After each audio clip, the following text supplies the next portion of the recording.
सुरभि, इससे बात मत करो। इसमें तो बोलने का कोई गुण ही नहीं है। हाँ। ये तो बगैर सोचे समझे बोल जाती है।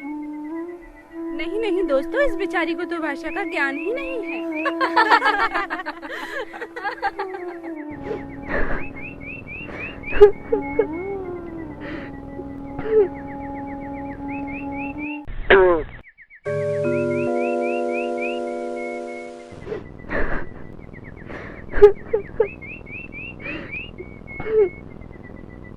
तुम कौन हो और क्यों रो रही हो? हाँ अरे तुम बोलते भी हो? हाँ, मैं बोलता हूँ। जानती हो क्यों? क्योंकि मुझे एक मुनि बाबा ने बोलने का वरदान जो दिया है। लेकिन तुम तो बताओ, तुम कौन हो? मेरा नाम सुकन्या है, लेकिन मुझे कोई पसंद नहीं करता और ना ही कोई मुझसे बात करता है। मेरे सभी साथी मुझसे कहते हैं कि मेरी बातें रोचक नहीं होती, उन्हें सुनने में भी अच्छा नहीं लगता, उन्हें मेरी कोई भी बात अच्छी नहीं लगती। कुछ करना पड़ेगा। अच्छा, अब ये उदासी छोड़ो, चलो मैं तुम्हें मुनि बाबा के पास ले चलता हूँ।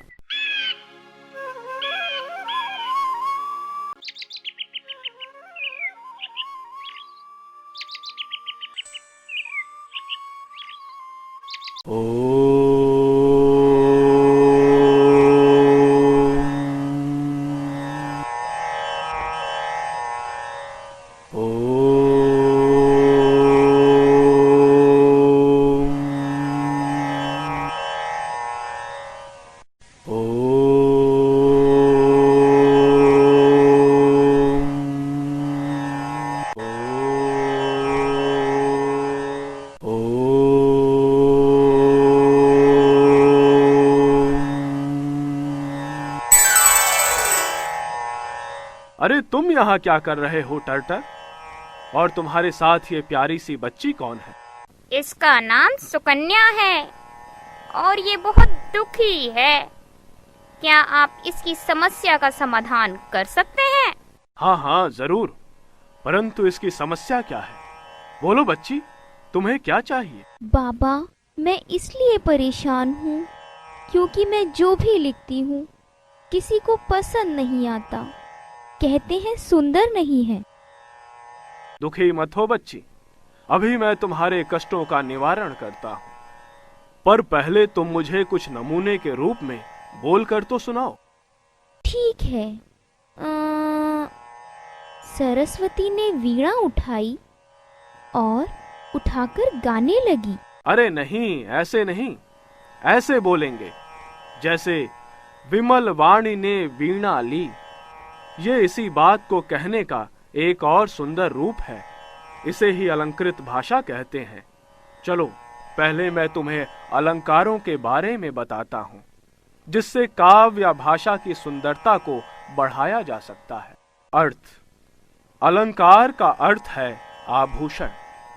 जिस प्रकार गहने या आभूषण धारण करने से सौंदर्य में वृद्धि हो जाती है, उसी प्रकार काव्य की शोभा बढ़ाने वाले तत्व अलंकार कहलाते हैं। ओम ऐं ह्रीं क्रीं चामुंडाय विष्महे नमः। ओम ऐं ह्रीं क्रीं चामुंडाय विष्महे नमः। ओम ऐं ह्रीं क्रीं चामुंडाय विष्महे नमः। ओम ऐं ह्रीं क्रीं चामुंडाय विष्महे नमः।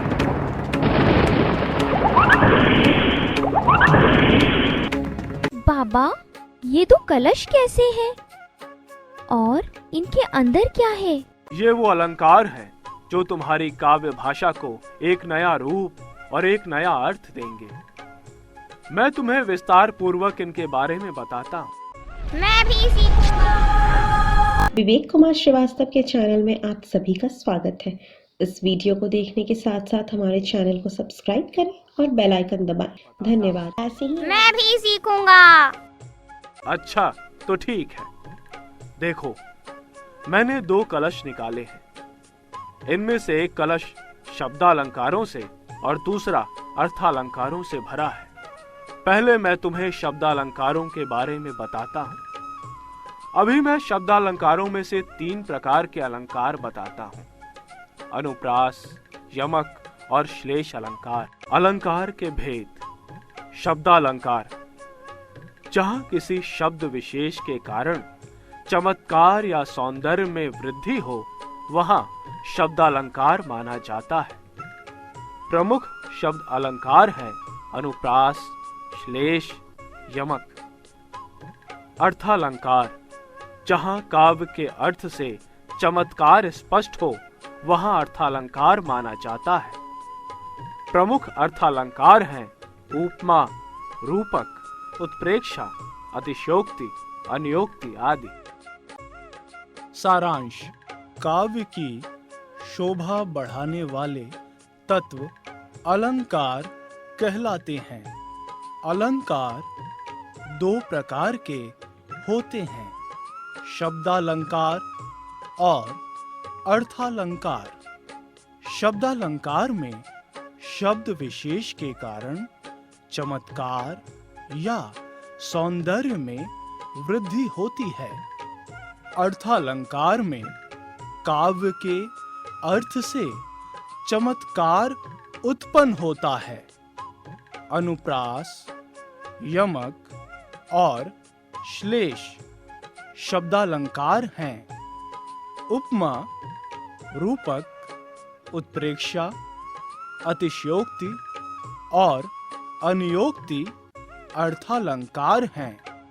सबसे पहले अनुप्रास अलंकार के बारे में जानते हैं। जब किसी काव्य पंक्ति में एक ही वर्ण की एक से अधिक बार आवृत्ति होती है, वहाँ अनुप्रास अलंकार होता है।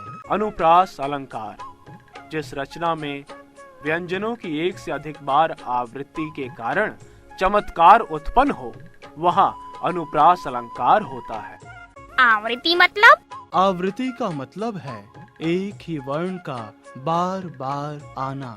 समझ में आया कुछ? सुनो, जैसे मुद्दित महीपति मंदिर आए, सेवक सचिव सुमंत बुलाए।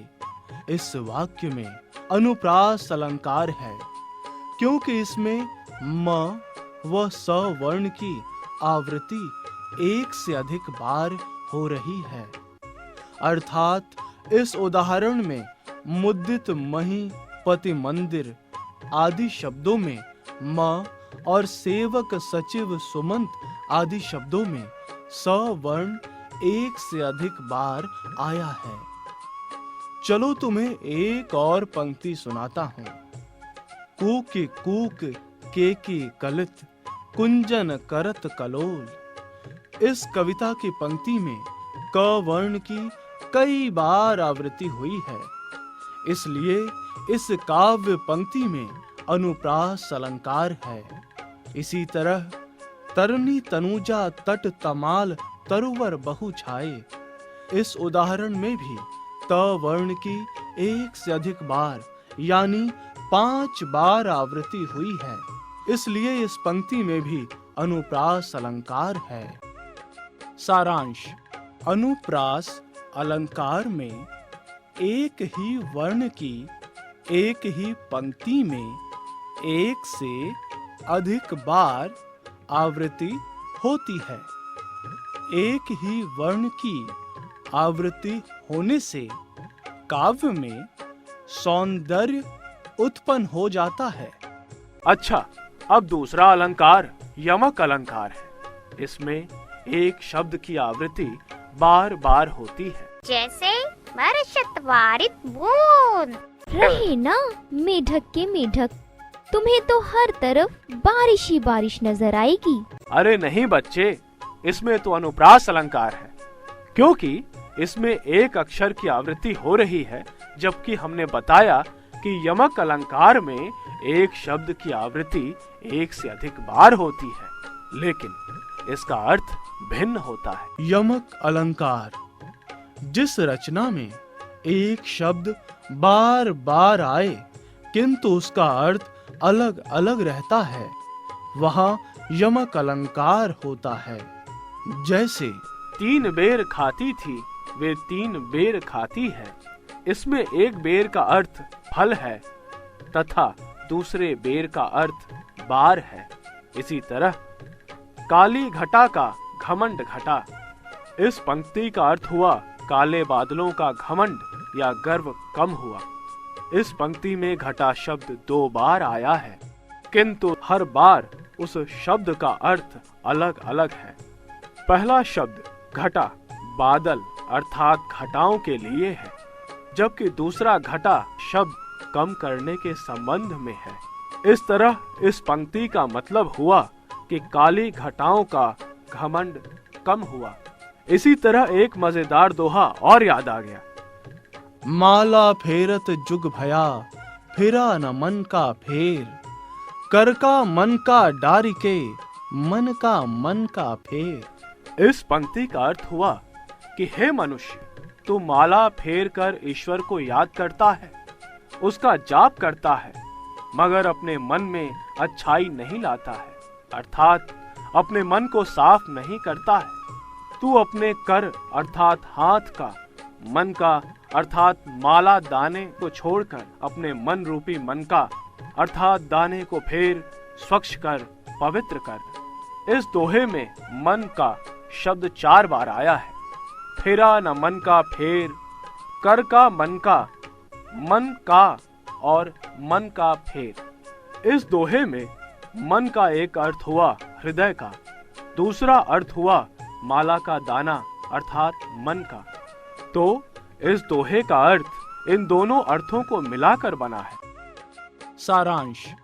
यमक अलंकार में एक ही शब्द बार बार आता है, अर्थात एक से अधिक बार। हर बार उस शब्द का अर्थ अलग अलग होता है। और अब तीसरा अलंकार है श्लेष। अच्छा, मतलब चिपकने वाला पदार्थ यानी गोंद होता है। हाँ, तुम लगभग सही हो। श्लेष अलंकार वहाँ होता है जहाँ एक ही शब्द में एक से अधिक अर्थ चिपके हुए होते हैं। श्लेष अलंकार जहाँ एक शब्द के द्वारा अनेक अर्थों का बोध होता है, वहाँ श्लेष अलंकार होता है। जैसे नव जीवन दो घनश्याम हमें। इस पंक्ति का अर्थ है, हे काले बादल, हमें जल बरसाकर नया जीवन दो। तथा दूसरा अर्थ है, हे सांवले कृष्ण, हमें नया जीवन दो। इस अलंकार में घनश्याम के 2 अर्थ हैं, काले बादल और श्री कृष्ण। और जीवन के भी 2 अर्थ हैं, जीवन और जल। अर्थात एक ही शब्द घनश्याम से 2 अर्थ चिपके हुए हैं, इसलिए यहाँ श्लेष अलंकार है। आपने रहीम का दोहा तो सुना ही होगा। रहीमन पानी राखिए, बिन पानी सब सून, पानी गए न उबरे, मोती मानुष चून। इस दोहे में रहीम पानी के गुणों का बखान करते हुए कहते हैं कि मनुष्य को हमेशा पानी के महत्व को समझना चाहिए, क्योंकि एक बार पानी चले जाने पर कुछ नहीं बचता। रहीम पानी को मोती, मानुष और चून 3 संदर्भों में समझाने का प्रयास करते हैं कि जिस तरह मनुष्य की आंखों का पानी अर्थात आत्मसम्मान समाप्त हो जाने पर कुछ नहीं बचता, उसी प्रकार मोती की चमक समाप्त होने के बाद उसकी कोई कीमत नहीं रहती। तथा चून अर्थात कलई भी बिना पानी नहीं गल सकती। कलई करने के लिए उसे भिगोने की जरूरत होती है, जो कि पानी के बिना संभव नहीं है।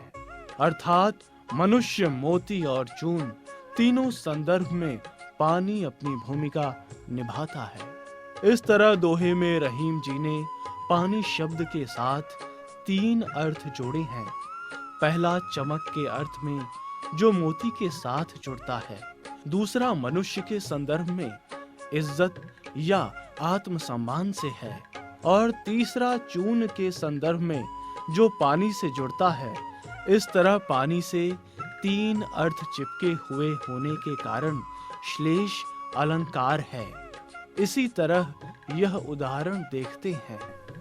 मंगत को देख ही पट देत बार बार है। इस उदाहरण का एक अर्थ है कि मांगने वाले को देखकर कोई किवाड़ अर्थात दरवाजा बंद कर देता है।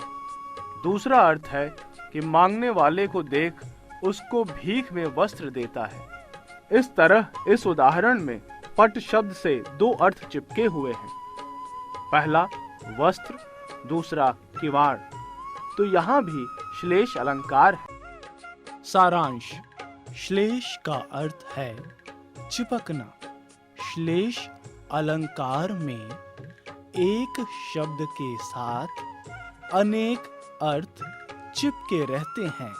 तो ये थे शब्दालंकार, और अब मैं तुम्हें अर्थालंकारों के बारे में बताता हूँ। अरे भाई, ये तो वही दूसरा कलश है जो यज्ञ से निकला था। तुम्हें पता भी है उस कलश में क्या था? आए बड़े अक्लमंद। अरे अरे झगड़ो नहीं, मैं बताता हूँ। अर्थालंकार वो होते हैं जिनमें शब्दों के अर्थ के कारण सुंदरता उत्पन्न होती है। अर्थालंकार जहाँ काव्य के अर्थ से चमत्कार स्पष्ट या उत्पन्न हो, वहाँ अर्थालंकार माना जाता है।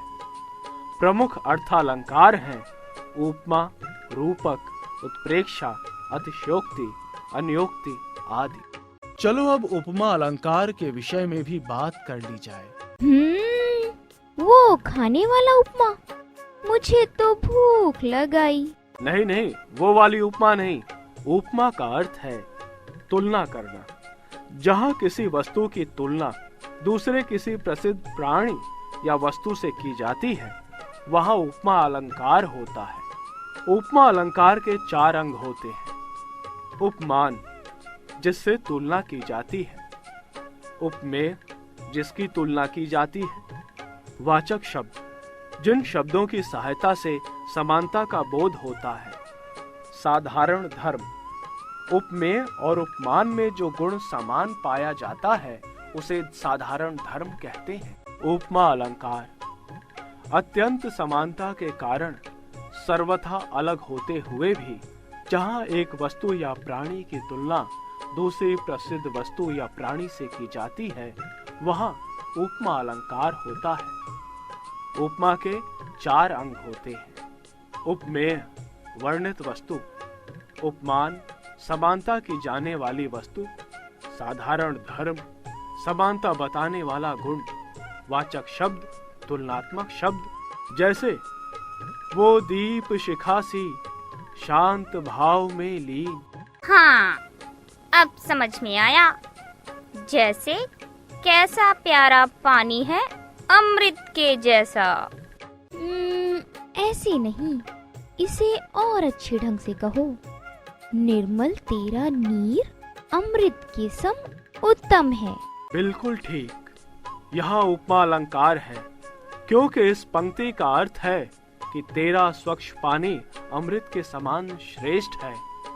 इस पंक्ति में अमृत उपमान है, नीर उपमेय, समवाचक शब्द, उत्तम साधारण धर्म या समानता बताने वाला गुण है।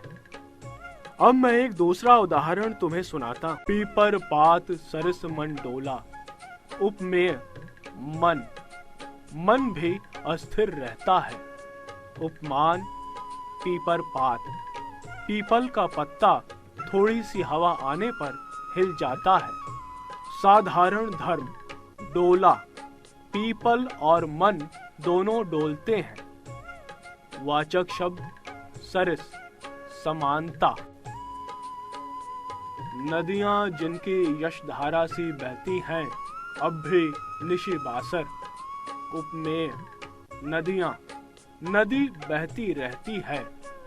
उपमान, यशधारा, मान सम्मान लगातार चले। साधारण धर्म, बहती है। नदी और यश दोनों बहते रहे। वाचक शब्द, सी, समान। निर्मल तेरा नीर अमृत के सम उत्तम। उपमेय, नीर, जल पवित्रता का सूचक। उपमान, अमृत। अमृत भी तरल और पवित्र माना जाता है। साधारण धर्म, उत्तम, महान। वाचक शब्द सम, समान। सारांश। उपमा अलंकार में अत्यंत समानता के कारण तुलना की जाती है। एक वस्तु या प्राणी की तुलना दूसरी प्रसिद्ध वस्तु या प्राणी से की जाती है। उपमा के 4 भेद होते हैं। जिसकी तुलना की जाए वह उपमेय है। जिससे तुलना की जाती है उसे उपमान कहते हैं। समानता बताने वाला गुण साधारण धर्म है।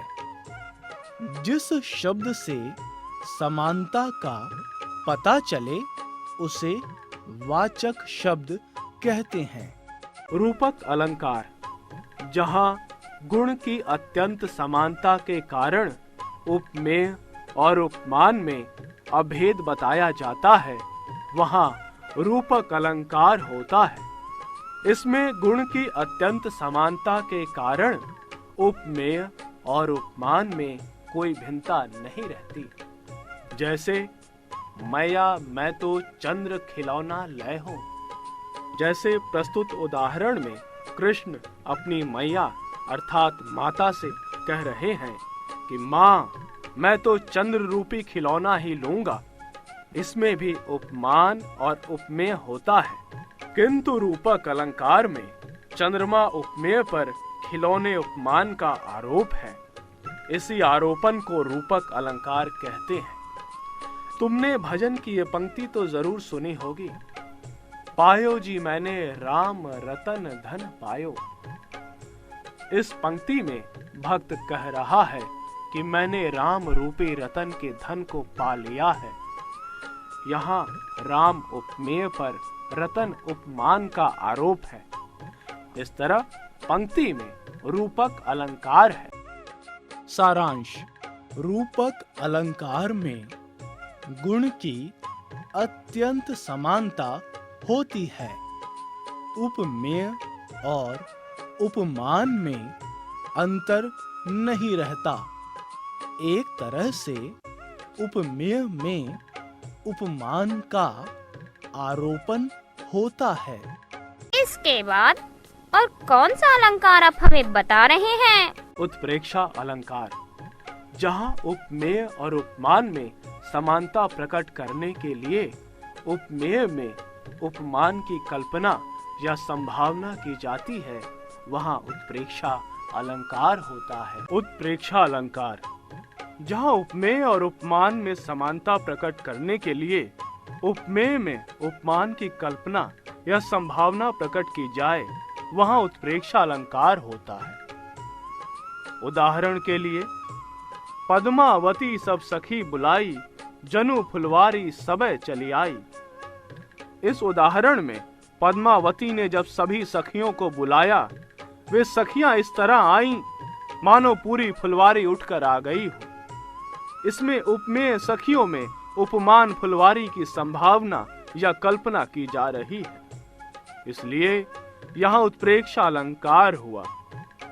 एक और उदाहरण से शायद बात समझ में आ जाए। उस काल मारे क्रोध के तनु कांपने उसका लगा, मानो हवा के जोर से सोता हुआ सागर जगा। इस उदाहरण से अर्थ निकलता है कि क्रोध के कारण उसका शरीर इस तरह कांपने लगा मानो किसी ने सोए हुए सागर में हलचल मचा दी हो। प्रस्तुत उदाहरण में क्रोध से कांपते शरीर में सोए हुए सागर के जागने की संभावना प्रकट की गई है। इसलिए यहाँ उत्प्रेक्षा अलंकार हुआ।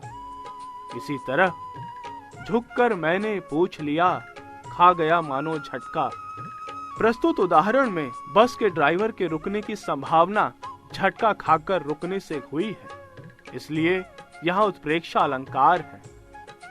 उत्प्रेक्षा अलंकार में मनो, मानो, मनु मनहु, जनो, जानो, जनु, जनहु आदि शब्दों का प्रयोग होता है। सारांश। उत्प्रेक्षा अलंकार में उपमेय में उपमान की संभावना व्यक्त की जाती है।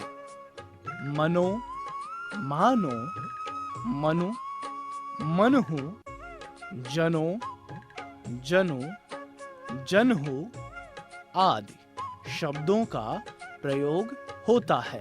अगला अलंकार अतिशयोक्ति अलंकार है।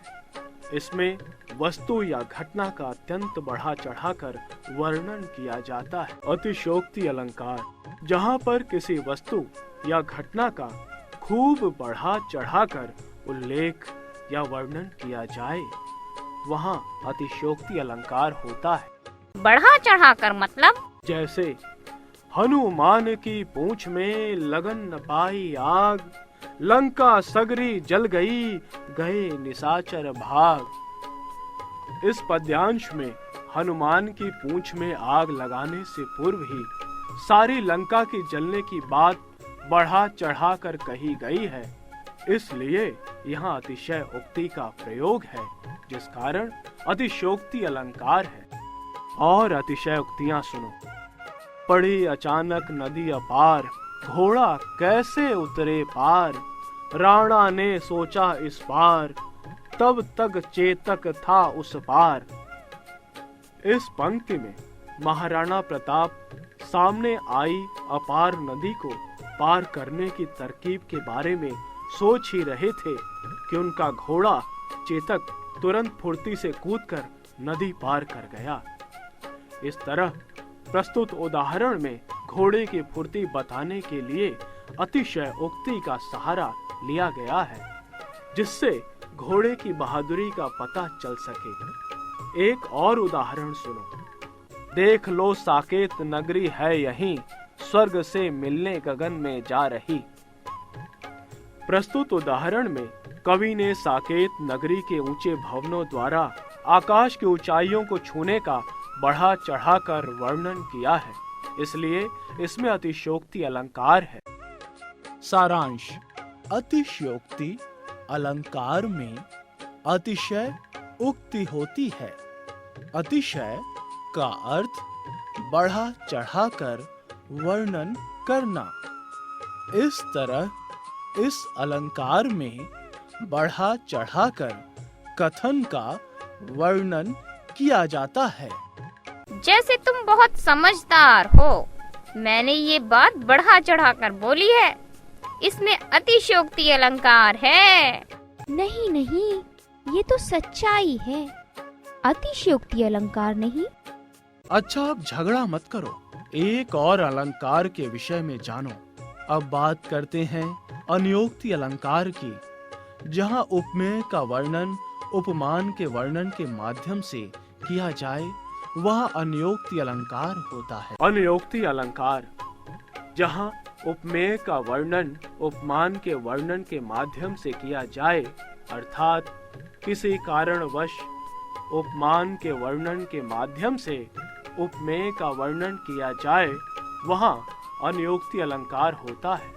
जैसे फूलों के आसपास रहते हैं, फिर भी कांटे उदास रहते हैं। इस पंक्ति का अर्थ है कि फूलों के आसपास रहने पर भी कांटों को दुख का प्रतीक माना जाता है। इसमें फूल सुख सुविधा का और कांटे दुखी प्राणियों के प्रतीक हैं।